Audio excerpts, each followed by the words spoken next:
Hey everyone, welcome to the Slice of Healthcare podcast. I'm your co-host, Jared Taylor. And Lily Yari here. Thank you for joining us today. It's my honor to introduce a co-founder that I used to work for, Abhinav Shashank. Thank you so much for joining us, Abhinav. He is the CEO and co-founder of Innovaccer. Thanks, Leila. Thanks for having me here. Yeah, wonderful to have you here. Well, let's jump in. You've obviously grown such an incredible company. You came from India. You started this company with two of your co-founders, and it's been an incredible immigrant story and journey to startup success. Can you jump into that for us? And you've also started a company that is now doing over 200 million in ARR, which is absolutely incredible. Firstly, thanks so much for the kind words, Leila. I think our story is a little bit unique to a certain extent, not most healthcare startups in the US. I would say, when we started, three of us as co-founders, Sandeep, Kanav, and myself.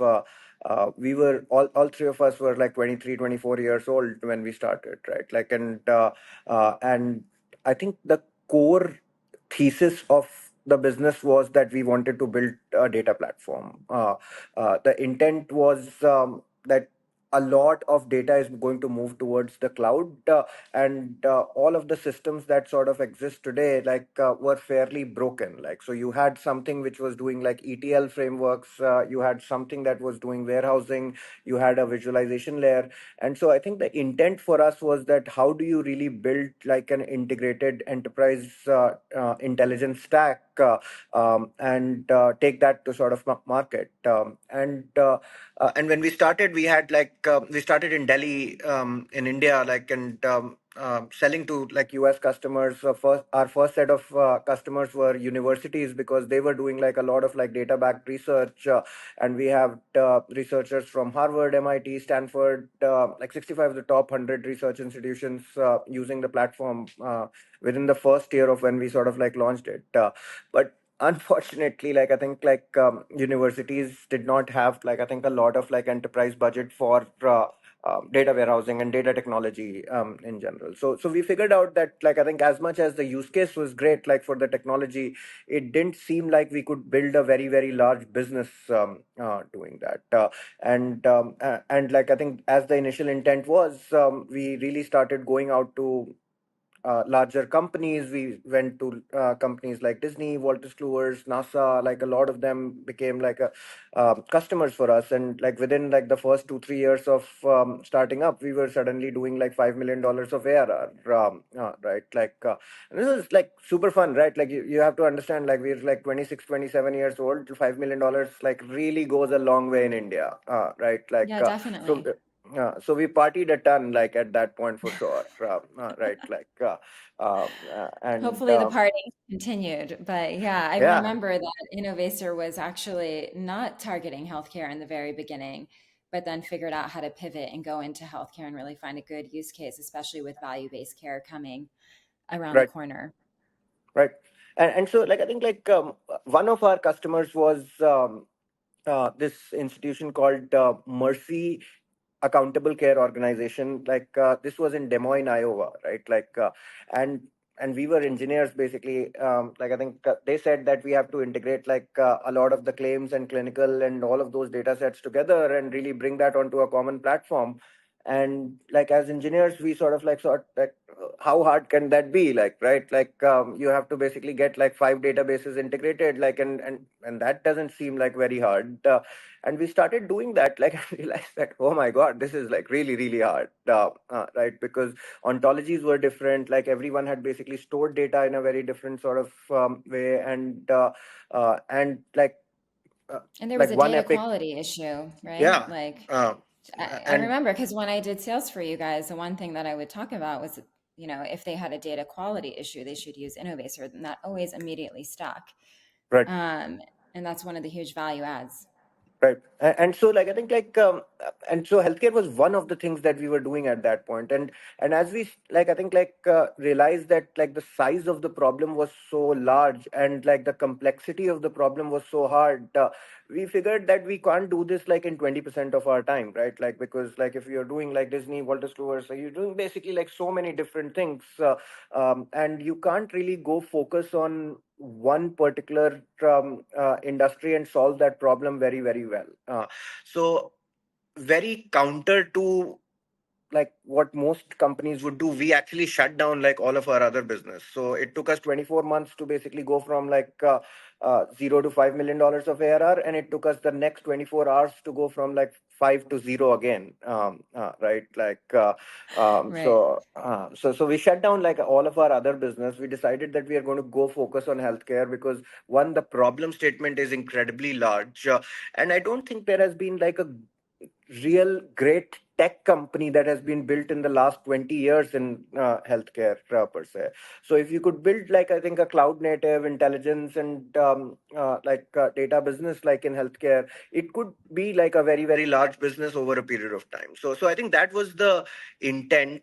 We shut everything sort of like down, and like 2016 is basically where we shut it down. There was the advent of value based care. Like everyone was starting to look at how to look at like the patient information much more proactively. How do you sort of really think about caring for the patient in ways that were different than before, where like everything was about volumes, and here we are talking about like quality of care, we are talking about proactive care and all of those sort of like things. So that I think like fundamentally needed new technology stack, and we figured that if we were able to be I think persistent with it and really build enough technology around it, we could sort of like I think be leaders in that space. So that's I think like where the business pivoted like end of 2016, and like in 7 years like we closed I think last year closer to $150 million like of ARR, like and hopefully I think like hitting like 200 million or so basically this year. um, That's and amazing. uh, and like it's probably one of the fastest growing vertical software companies like ever, right? Like Which is incredible. Like, can we jump into the tech stack? Can you just show, yeah. like, speak a bit about the high level aspects and features? I know there's when I was there, it was in data, in graph, in care, and now you've also been focusing a lot on AI. So it'd be great to touch a bit on that as well. Sure. So I think our core thesis like always was that you have to bring all of the data together. You have to create a 360-degree view of the patient, right? Today, because healthcare payments were based on transactions, right? Like you go to a doctor and you get paid for that the doctor gets paid for that transaction. So every technology was built for recording the transaction of care, but not really like creating a 360-degree view of who the person is, right? The center of the story was the episode of care and not the person on which care was sort of really being delivered. Now you build very different technologies if the center of the story is basically the transaction versus the person. So for us I think we've always felt that longitudinal care and like I think long-term care delivery would need a different approach to technology. So firstly it will have to bring data from a lot of variety of sources. It will need claims information, it would need clinical information, it would need your lab information sets, it would need a lot of data from so many different places to really create who you are like as a person. Once I think in the care delivery system like you have that 360-degree view of the patient created, now you can run so many different kind of analytics, right? Are you at high risk of diabetes? Are you using like the ED a lot? So cost, quality, utilization metrics around you, like disease progression areas around you. So that's basically the analytics layer that we sort of like built out. Then on top of it, we basically figured out that like there is so much that we sort of like now have to offer. How would it like I think like go if we started building software applications on top of it, right? So how do we get it like back into the workflow? So the first product that we built was in care, which was based on this data. We will prioritize who are the highest risk patients and put that into like a task list of a care manager, so that they don't have to go and search like 5,000 patients and figure out like who they want to reach out to. All of the analytical rigor and everything is basically done, and like what are the tasks that we need to complete is already there. And that was like the care management product, which was called In Care, that we built out.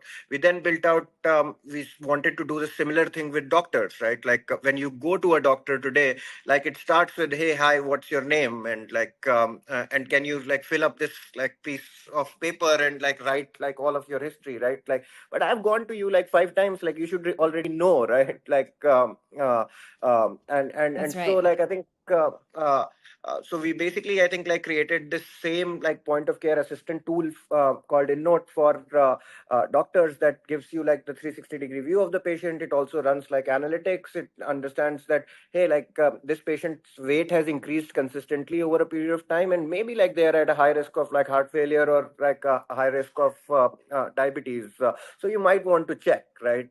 Now the interaction is so much more different. You go to a doctor, they basically open up a note. There is like all kind of insights around the patient that they can really look at.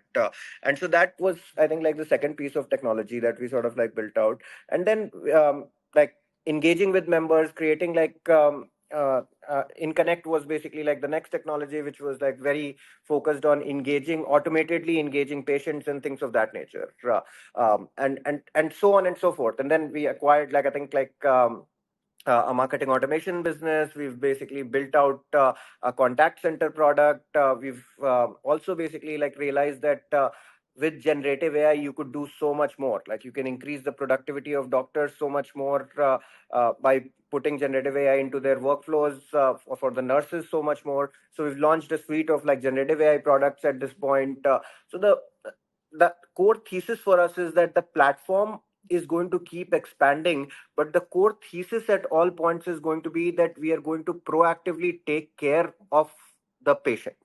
Right, like so it's like a technology for care delivery and transformation of care delivery towards a more proactive sort of like way, but and in the process reducing like I think provider burden, administrative burden, like and all of those sort of like things as well. But at the heart of it is like how do we like better take care of patients more proactively.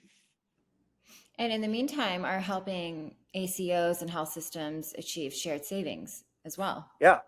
And like I think like the government has had like a big role to play in this, right? Like that um, if the payment model did not uh, move towards value based care, I think like whatever we had built like wouldn't be like applicable, right? Like because if you keep getting paid for the transaction of care and don't get paid for keeping you healthy, right? Like then like whatever you build is useless, right? Like uh, you move the cheese a little bit, right? Like Right. and see basically like how things move.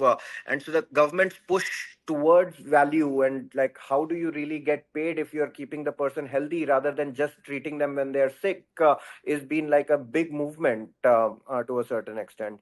And I think like our job at this point is to provide like I think the enabling technology that makes that happen, right? Like Right. so And so uh, it sounds like the company is focused a lot right now on AI. Is that fair to say? yeah, like all of us, Is right? is that yeah, is that the most exciting thing that you're working on? And do you have some things to share that are going to be coming down the line in a year or two?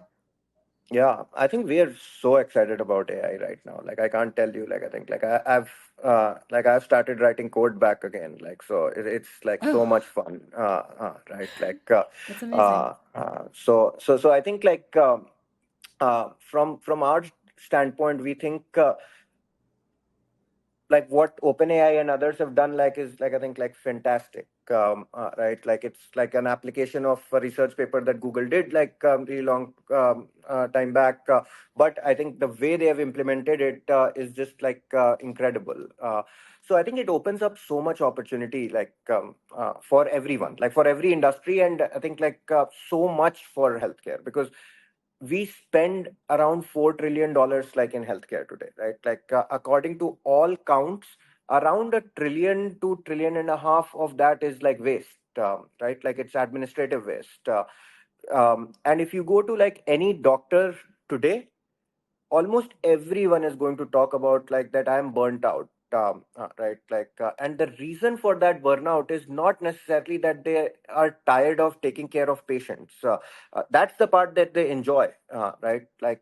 But they're basically all tired about, like, okay, like now I can't even talk to the patient with a straight face. I always have to be typing, and even when I go back home, like I'm just compiling notes. It seems like people have become more typewriter. It doesn't sound Right. modern. It doesn't sound Yeah. modern Right. for sure. Uh, uh, and I think like that is causing like a lot of stress across the board, like for caregivers. And so I think like our general view is that with generative AI coming into play, like I think a lot of these things really get solved. So our first product on that was like a Alexa type product where like you put it between the patient and the doctor. And like it records like I think the transaction conversation like end to end. It creates it into a clinical note, a complete clinical note that the doctor can then basically review and see like if they it missed anything, and then click a button and it gets auto documented into the EHR. This basically was probably like 10 minutes of their time in a 20-minute conversation with the patient, right? So you freed up like so much time for the doctor, like suddenly. We're Right. It then makes a adding big difference for them. yeah, and then we are adding capabilities around we're doing a lot of learning models so that it could do like differential diagnosis as well, right? Like so, based on the conversation, like provide some assistant that this is a probable diagnosis, and the doctor can choose to basically use it or leave it. But like these are probable diagnosis. We're then basically going to add like coding capabilities, prior auth capabilities, and a lot of things that are like administrative burden for the doctors today.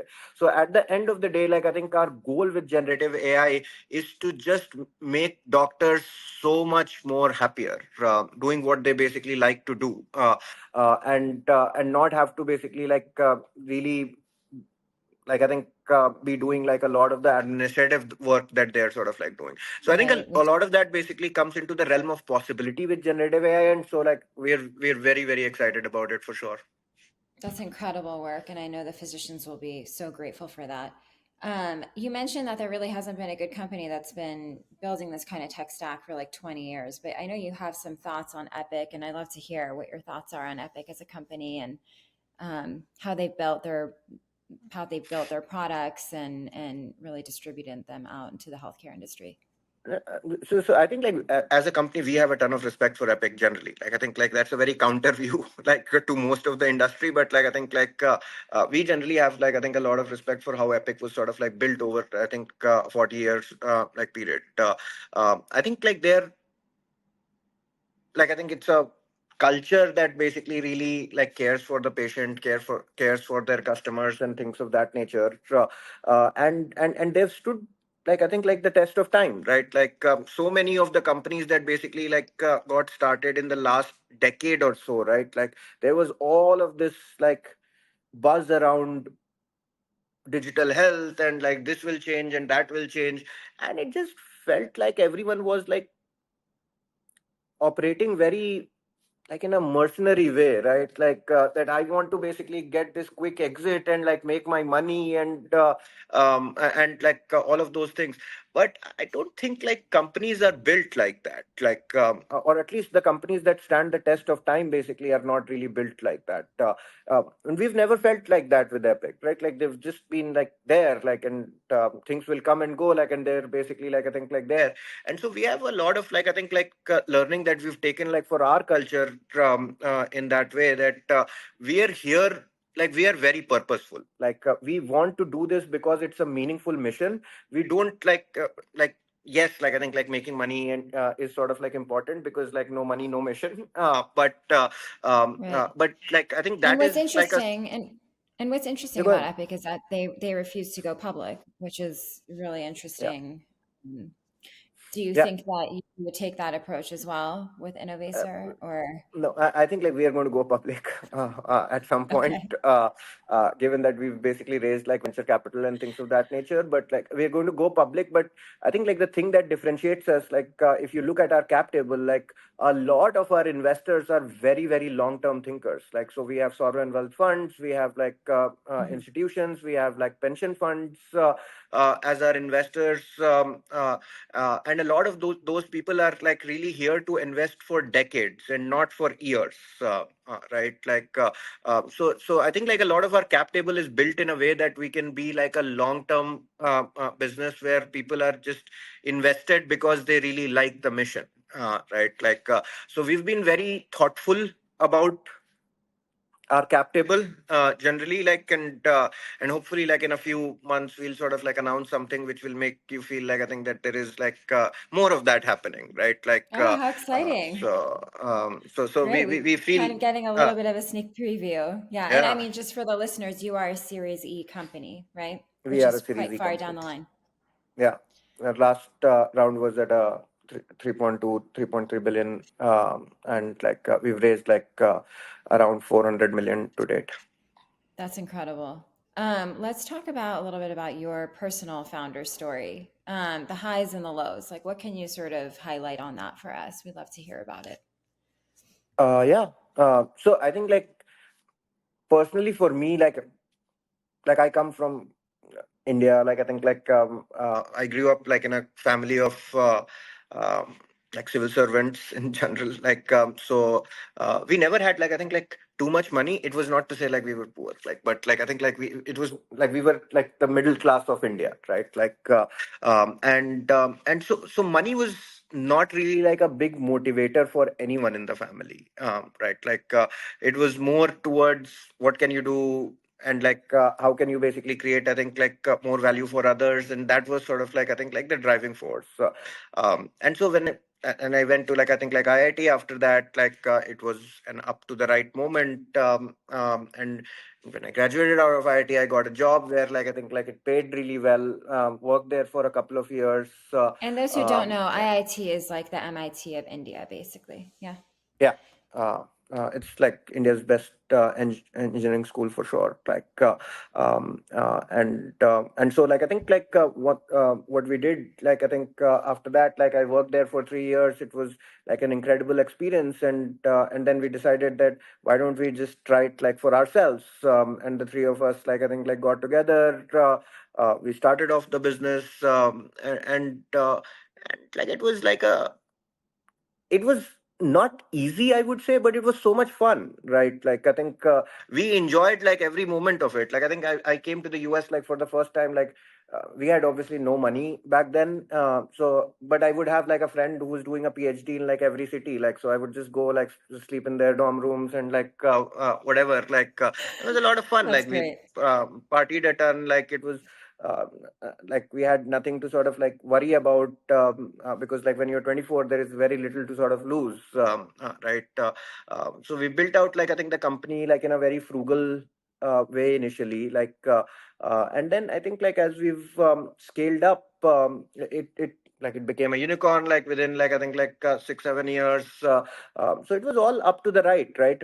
And so for me, I like till 2022 I had never seen a down cycle in my life. It was just like this strange things that you like you've spent like 34 years of your life and you've never sort of like seen a down cycle in your life. And so when I think like the interest rates got like higher, and all of those things happened, uh, there was like a little bit of a correction in the market, right? Like and like most companies, like I think like we had like I think like a little bit of that pressure, and so we had to go through like a layoff in general as well. And I think that hit me like really really hard. Like this was the first time in my life I was really feeling like down, and I didn't know how to handle it, frankly, like just because Hmm. this was like if everything has been up to the right, you don't even know like how to handle failure, right? Right. And so like I went into like a very deep clinical depression, at that moment. And for the next 8 months or so, I was like, I think, like in a very deep, depressive sort of like mode. 4 months of which I actually took a sabbatical of work, Wow. right? Yeah. And so it helped me heal like quite a bit. Like I went back to India. I also spent time with like friends and things of that nature. But it was just very, like, it was great perspective for me, right? And firstly, I think Mhm. it was just great that like I think we had investors who were like, go do whatever you have to sort of like do, and don't worry about They were this, right? supportive. And like I was very lucky that I have co-founders and like exec teams that just ran the business Right. end to end, and like I didn't have to worry about that. And so for that period, like it was just very hard, but it was so helpful for me to realize what priorities in life should look like, and like why family should basically really come first. And when you're running in this race, right, at a lot of times you sort of like lose context of what's truly important, and your family is sort of really important, your friends are very important, because like work comes and goes. These are things that Mhm. stand with you like forever, right? So I think like it also changed a little bit of my perspective towards what a great company should be, right? And yes, like I think like work is important, and we have to, like I think, like play to win, but what's also important is to find like your right mix and balance around it as well. So we've basically started focusing a lot more like organizationally around some of those things as well.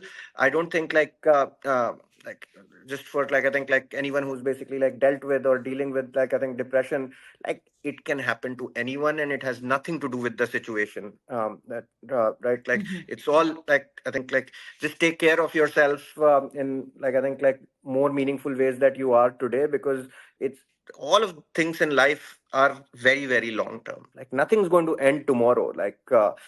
And if you have to basically do anything with like a long term intent, you need to find basically that time and space for yourself like first, and then like I think like take care of everything else. So it sounds like your personal experience kind of impacted the culture of the company in a positive way. Can you say uh, that? yeah, I hope so. like, I mean, like as a but leader. Yeah, no, definitely. I think like we are putting a lot more focus on culture. We are putting a lot more focus on trust, and like how do you build a great company for the next like decade and 2 decades, and not for the next like quarter and year per se. Like all of the investors we are basically talking to like are only people with that sort of like mind frame. We're not here to basically make a quick flip. We're here to create like a meaningful business that hopefully like outlives us, and to do that you just need to build foundations, and if it takes time, it takes time, but we'll just do it well. And I know you have some thoughts also, just to shift a little bit on kind of your own personal philosophies on something called purposeful capitalism. We'd love to talk a little bit about that. What do you mean when you say that you sort of endorse this kind of belief? Would love to hear more around that. Yeah, so I think I spoke about a little about like the 2021 period, right, where like I think like everything digital health was like. What happens when like there is excess, right? And like I think 2021 was a little bit of a year of excess, right? Like there was money was free, like in some way. Then I think like capitalism and market forces fail to work a little bit, right? Um, uh, the way capitalism is basically built out is that it's a force multiplier, right? And it could multiply like a evil force, and it could multiply like a purposeful force, right? And our general belief is that we are going to be like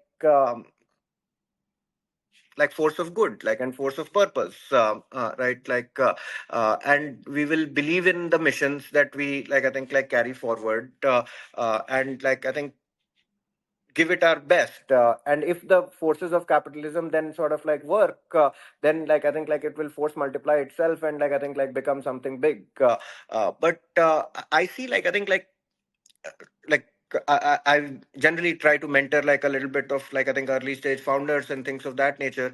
People get too stuck up on, oh, like I want to do this because I want to make money.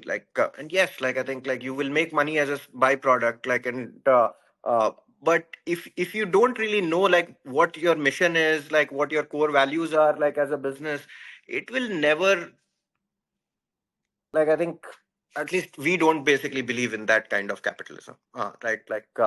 Chasing money as an outcome, like I feel like becomes very counterintuitive to what we are sort of like trying to do. So if you have a purpose, like I think money will follow, like is our general sort of like theme, and which is what we sort of like broadly mean by purposeful capitalism.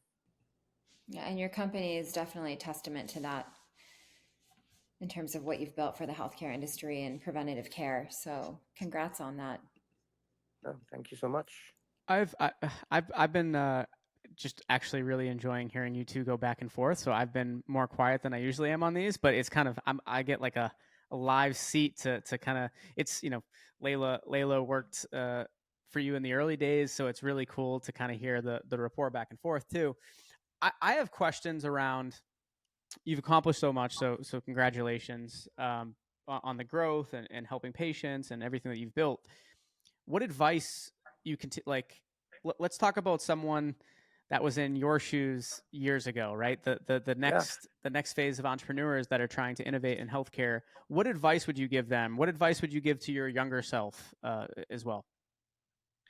I think like one of the things that we just say is like I think like be patient, right? Like it's not a very easy industry to really build a business in. Like I think like if you're going to build a tech business for healthcare, it's going to be hard. Like initially, like it's not uh, like Google and like Facebook and all of those things that we sort of really like I think love and like there is like this hockey stick like rocket type of thing like that happens like day one. Healthcare is like a lot more about compounding, right?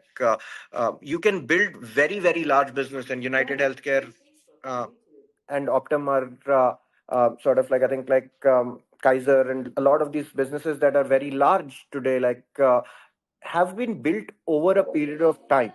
If you are patient and if you are there for the long term, you can build a great business. But if you're just wanting like to for this to be like a get rich quick scheme, like that's not going to happen in healthcare. So I have a question around this in terms of investing in healthcare companies. Like, how do investors need to rethink healthcare technology investments? What is your take on that? Sure.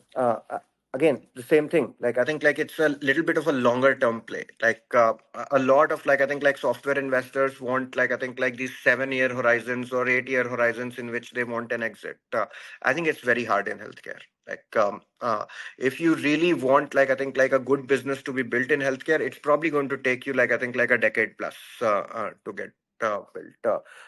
So I think like when you think about like your horizon of investing, like you have to basically give it like a little longer. It could basically be like I think like much larger in the longer term, but you will have to basically give it that time. So if you're like an investor looking to invest in healthcare, don't like start applying horizontal software principles into like a healthcare technology business. They just don't work, and we've tried them.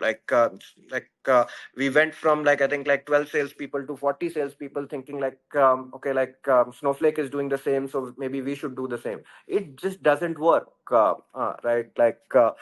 So it's just a very different business. If you're going to do like I think like anything in healthcare, it has to basically like work. It has to prove customer outcomes.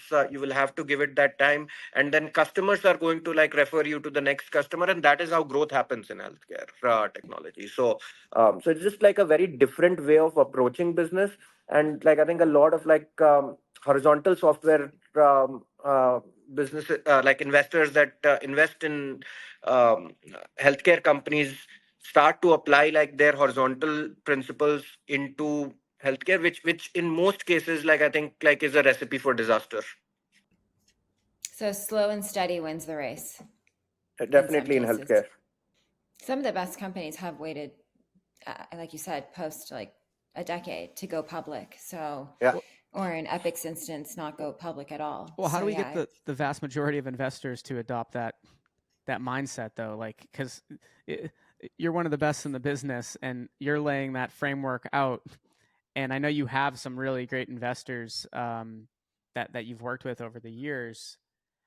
Is it something that the really great investors will continue to adopt that framework and understand that's how it works in healthcare? And then, you know, there's not there's so many investors, but there's such a small subset of the ones that maybe get it or are willing to play the long game. How do we? I guess you can't change their mind, right? They're gonna think what they want to think. But like, what advice would you have to the some of the other investors out there that can adopt a similar mindset to the ones that you already have? Yeah, I think like we've been very lucky to have like incredible investors. I think like our Series A investor was like Westbridge, and which was like I think and they have been incredible. Like I think like anytime like we sort of like really talk to them, they are never talking about like going public or like anything of that nature. All the conversation has always been about like how can we build this for the next decade or 2 decades and things of that nature. And like we can like hold forever per se. But I think like there is a little bit of uh, this challenge that most investors have like a fund life, and which is basically a 10-year fund life. So I think like they struggle with that, and I don't even know like how for a broader set of investors you can really solve this. But anyone who's wanting to invest in healthcare, just be very cautious that like if you invest with like businesses in healthcare technology and then are looking for an exit like within 5-year period, you will either like it is just going to be very hard to get a great exit like in a 5-year sort of like horizon. You will either cut the company short, which could have basically been a great company, or you would basically, I think, like push yourself and burn all of the money and like really not get anywhere. So I think it's just like I think like a caveat to like I think a lot of people wanting to invest in healthcare just because $4 trillion are really being spent here. That it's healthcare is not a get rich quick scheme. Like it is like a place where you can create like I think enduring difference over a large period of time, and hopefully in the process like I think make a lot of money as a side effect as well. But it's not a get rich quick scheme industry for sure. and do you invest yourself in other healthcare companies?